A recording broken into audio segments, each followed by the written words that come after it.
Most Bronze Age empires shared a common blueprint. Their rulers built massive monuments to themselves, maintained standing armies, and secured their borders through conquest and strict, violent social hierarchies. But around 2600 BCE, along the floodplains of the Indus River, an entirely different kind of society reached its absolute peak. Look at these foundations. The cities of the Indus Valley civilization, like Harappa and Mohenjo-daro, were laid out on precise grids. Their builders used standardized oven-baked bricks to construct neighborhoods that stretched across 150 hectares. Beneath these streets laid a civic infrastructure that wouldn't be matched for millennia. Homes were connected to a centralized underground drainage system with covered channels and soak pits, providing clean water and managing sanitation for tens of thousands of residents. They also constructed sophisticated public works, like the Great Bath of Mohenjo-daro. The waterproofing and step-down architecture point to a highly organized system of water management, likely tied to early civic rituals. Yet amidst all this vast urban planning, archaeologists have found no massive temples to god-kings and no evidence of a standing army. They built a cohesive, functional metropolis entirely without the mechanics of military force. Instead of weapons, the Harappans relied on civic organization. Economic integration served as the lifeblood that kept their vast network of settlements running. Merchants across the Indus Valley used standardized weights and measures. This highly regulated commercial system ensured a set scale of gradations for every transaction, establishing an environment of mutual trust. This standardization extended to the production of high-value goods. Dedicated manufacturing zones, like this excavated bead factory, turned out pottery, tools, and carnelian jewelry. These goods flowed down the Indus River and outward across the Arabian Sea. Harappan merchants established procurement colonies and extensive maritime trade routes connecting them directly to the markets of Mesopotamia and Elam. By embedding themselves in a network of mutual commercial dependency, the Harappans engineered a profitable peace. Their shared economic systems created stability across the region.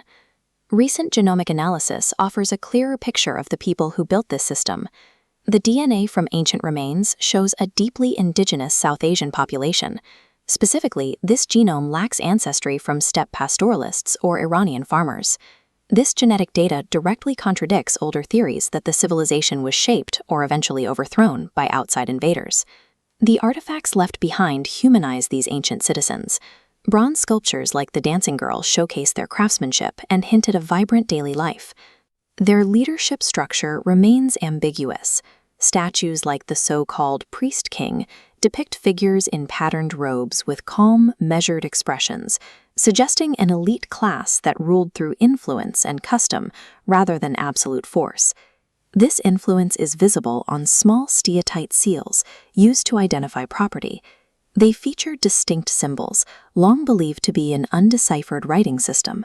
However, recent studies suggest these symbols may not code for speech, lacking the sign repetition structures found in genuine written languages. Some researchers propose that these symbols functioned as a non-linguistic mechanism of social control, wielded by a shamanic or merchant elite to enforce order and identity. Shared commercial and religious iconography acted as the invisible glue holding a massive population together, managing complex trade without a bureaucracy of written records. But the stability of the Indus Valley was entirely dependent on its environment, and the environment eventually turned against them. Around 4,200 years ago, a severe global climate anomaly disrupted the Holocene South Asian monsoon cycle. The average annual rainfall over the watershed dropped drastically. With less water, major river courses began to dry up or migrate entirely away from the established cities. The resulting collapse is recorded in the bioarchaeological evidence. Skeletons from the later phases of Harappa show elevated rates of cranial trauma, alongside severe spikes in infectious diseases like leprosy and tuberculosis. Without the monsoon rains needed to produce agricultural surpluses, populations could no longer sustain themselves in urban centers. Harappa and Mohenjo-daro were largely abandoned, their residents tracking habitats eastward into rural northern India. The cities lay buried until the 1850s, when British engineers building the Lahore-Multan Railway unknowingly used millions of the ancient baked bricks as track ballast, heavily damaging the ruins of Harappa. That industrial accident drew the attention of surveyors and eventually triggered massive archaeological excavations in the 1920s, pulling the forgotten civilization back to the surface. Today, researchers continue to sift through these sites, decoding the isotopic data, ancient DNA, and material remains of the Indus people. The legacy they uncovered proves that early human societies did not have to rely on military conquest or violent subjugation to reach immense scale. Harappa thrived through civic engineering, mutual trade, and cultural cohesion.